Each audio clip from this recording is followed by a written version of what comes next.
You unlock this benefit with the key of Patreon. Beyond is another dimension. A dimension of thought. A dimension of speculation. A dimension of mind.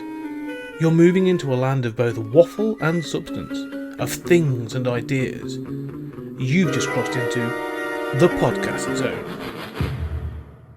Ladies and gentlemen, welcome back to Stories Out of Time and Space bonus episodes. That's right, we are travelling through the Twilight Zone and we are 3 episodes in.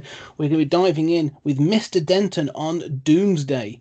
And, not going to mess around too much. So me and Julian are going to go to the Wild West. 6 shooters handy. And so starting with that. So Julian, give us the story and what are your thoughts about Mr. Denton on Doomsday? Well, I previously said I think the first 2 episodes are sort of, they're solid, but they're not classics yet. This is a weaker episode than those. This is a dip down in quality. I love the Wild West. Right? I sort of am a reluctant lover of westerns, but basically this is a story of a magic gun and Mr. Fate showing up, and then there's an elixir, but he's giving it to the opponent, and it's like, is this a story of alcoholism? Is this a parable of violence and our violent tendencies? Or is this a, story of fate and sort of, the gift of the Magi? I don't know. I mean, it's all those things, and none of those things really come to the fore. I agree with that. Exactly. That was one of my notes, actually, is it's a bit muddled. That is this meant to be? Like, it's obviously like a redemption arc, but it's what caused that, because what I took from it, like I said, I tried to clear it all out, and what I took from it is what you said. It's a story about fate. Like, fate is literal in this, but it's supposed, and to me, it's about this thing of how, or I took it as an event can change the direction of your life. A single small event can change the direction of your life, and this guy, Mr. Denton. And it weirdly, like, there's clearly another episode going on, and you get to the end of this where you're like, oh, there's a secondary sort of thing. But to me, this Mr. Denton guy, like, you find out that in his past he killed a 16-year-old kid in a shootout, in a duel, and that sort of drove him down to become this alcoholic. So he's had he was a gunslinger, and then this one event drove him off to become this rummy, as they call him. And then he comes across this gun, and then him stumbling across this gun. And this is the problem. If it was just him stumbling across this gun created this moment of fate, then it would be a strong indication of fate. But they literally have to bring a guy in called Dr. Fate, sort of thing, which then makes it very muddled, because that becomes all the magic. But I'm trying to think, like, it's almost trying to say that not everything is your fault. Like, fate happens, things will happen, and you will then be driven down. You can be diverted down this path for good or bad, because at the end of the episode, obviously, he has this shootout with this other kid, this other younger guy, and they both get shot in the hand, and then their lives go off in these other directions again. And he says, like, you've been saved the fate I had, which I get what it's trying to say, but it's not clear. It's not as well crafted as the previous 2 episodes, in my opinion. No, I agree. And I mean, the presence of a magic gun and, a guy who delivers it, okay, I'm fine with that, right? You can do 30 minutes on a magic gun, no problem. Then, when he's already got a magic gun, why introduce this serum that lasts for 10 seconds and makes you the best sharpshooter ever? He's got a magic gun. I don't understand that. I think it should be one or the other, shouldn't it? Mm-hmm. Yeah. Because the elixir is supposed to, it's a visual indicator, because obviously there's that final duel, and he sees that his opponent has also got a bottle of the elixir. So there's been another story there where fate has intervened with this other person, or Dr. Fate, or whatever you want to call it, has intervened with this other person.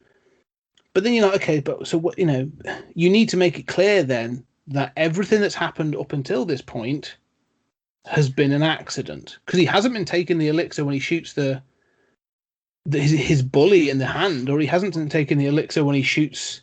But it's not an accident, because Fate is watching, and he sort of like waves the gun around, and Fate sort of like makes it fire. And you do see and it's a dead shot, right? It's perfect. You do see when he's practicing for the shootout at the end, he keeps missing. He misses, right? So clearly it's fate intervening and making, the gunfire as it's being waved around at precisely the right time, which is a cool idea, right? Sort of, it's not really, I guess it's not really a magic gun. It's sort of a magic gun that fate is able to influence, right? Yeah. But yeah, we don't need that in the elixir.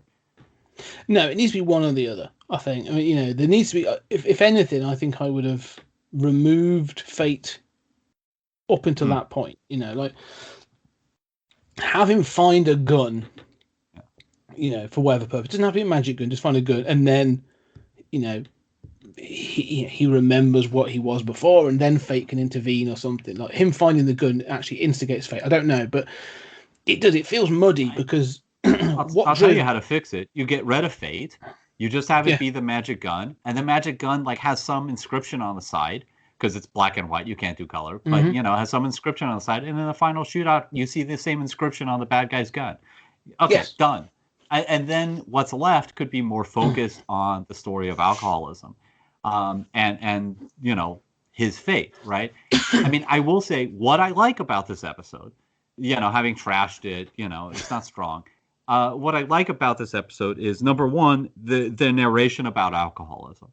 And it seems as if that's what it's going to be. I mean, as somebody who has dealt with addiction, and many of my friends have dealt with addiction, this narration about how he's killing himself slowly, and it's like there's something broken in him that makes him want to do this. It's a little judgmental, but it is touching, and him dealing with bullies is a little over the top. I kind of take a slightly different message than you did. I mean, I sort of take it as this is a guy who was great. He's great with a gun. He's the best sharpshooter in the West.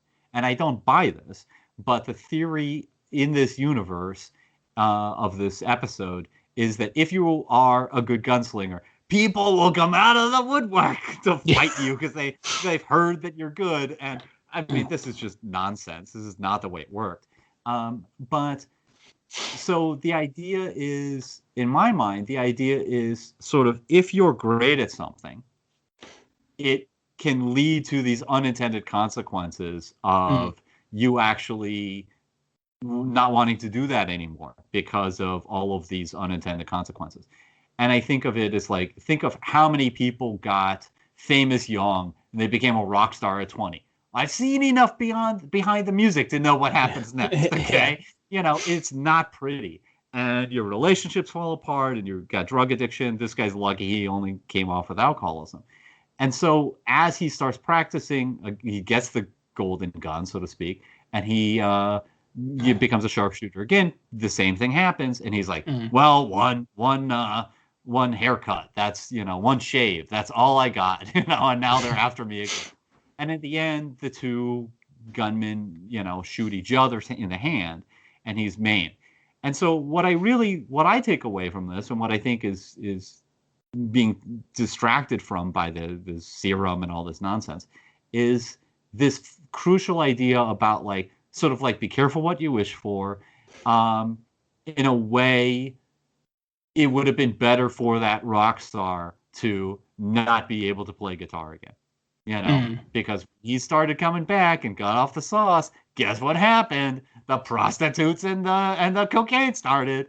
So I think that there is a sort of fate, be careful what you wish for. Being great at something does not equal being happy. Something like that I take from it. And then I'll shut up for the rest of it. No, I didn't know. You're right. When I'm saying you're right, because again, like I say, I see what you're saying, and I have on my notes here, and again, because they're quite muddled. I've got guilt of having a skill that causes death. This thing of being great at something, but it causes ill consequences for others, was what I was sort of going with that. And I've also got this need for people to prove themselves. And again, I've worked in environments, I know you've worked in academia, so you've probably seen it as well, this need for the young people that want to come through and be like, oh, he thinks he's the best, does he? That sort of thing. Well, I'm going to prove him wrong, or I'm going to and you get stuck into office politics and all that kind of stuff. So I see that as in sort not office politics, but this idea of sort of like the moment you put your head above the parapet and someone says, doesn't even have to be you, someone else declares you the best. Someone else is going to step in to say like, oh, are you indeed? You know, like, I think I hold that crown or whatever. And so I see that, and you know, this idea of this younger guy coming up to be like, oh, I'm the one to take you down, and then having that sort of taken away from him, you know, like you say, to almost like a preventative measure to say, then it's like, oh no, we stopped you, say, from having that, from being the, yeah, just using the Kurt Cobain or the sort of the Amy Winehouse, or like, you know, we've hopefully prevented that. You can live your life and become a blacksmith. I don't know, but I can see that message. But I think that like you said, there's too much going on in this half an hour to be focused and concise. In the previous 2 episodes, we've gone, okay, that's what we're seeing, and we've been very sort of, you know, we've agreed on a lot in there.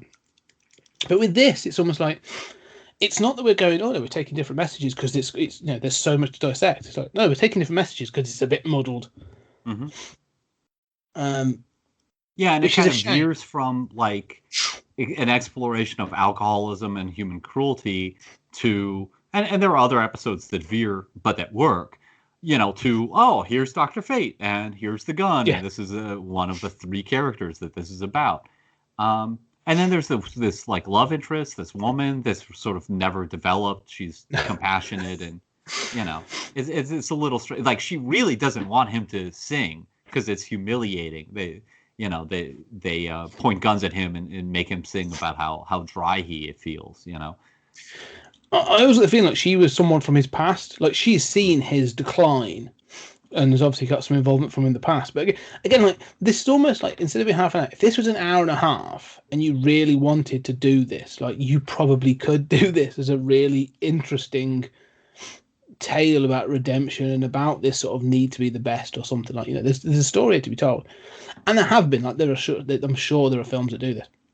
It's just, there's a lot going on here, and it never clicks. I think that's the problem. It never really clicks in the same way that the previous episodes have. I mean, the other ones as well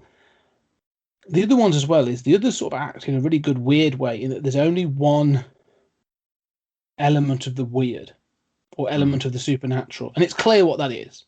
You know, in the first one, it's very clear that it's like, oh, it's not nothing strange. This is about deprivation. This is about sensory deprivation.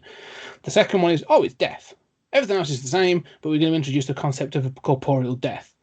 This, it's like, it's bits and pieces all over the place, and it's sort of like, okay, so what? So you've got a fate, but, you know, you're never entirely sure what he is or how he's intervening or what's going on. And yeah, it's all a bit muddled. Yeah, and I mean, I think, you know, what sticks with me is, you know, there is a really good episode in here, right? I mean, that is dealing with the alcoholism and just sort of the unexpected paths that our lives take. Yeah. And I will say that, you know, growing up in a culture in which we are told that, you know, this kind of Protestant idea of you succeed by your merit, right? Mm-hmm. If you're poor, it's your fault. You just didn't work hard enough, you know. You know, Donald Trump Jr., no, he's 1,000 times smarter than you are, Walmart employee. I mean, this nonsense, I do like that, you know, if we're going to talk about that good episode inside here, that good episode is one that says, oh, wait, real talent comes at a price. And I identify with that. You know, I'm a smart guy who, you know, not trying to brag, but, you know, I feel like a failure, in fact. But when other people talk to me and they're like, you know, you've done so much stuff. I'm like, yeah, but you wouldn't want to inhabit my brain. You know, like, it's not a nice place to be.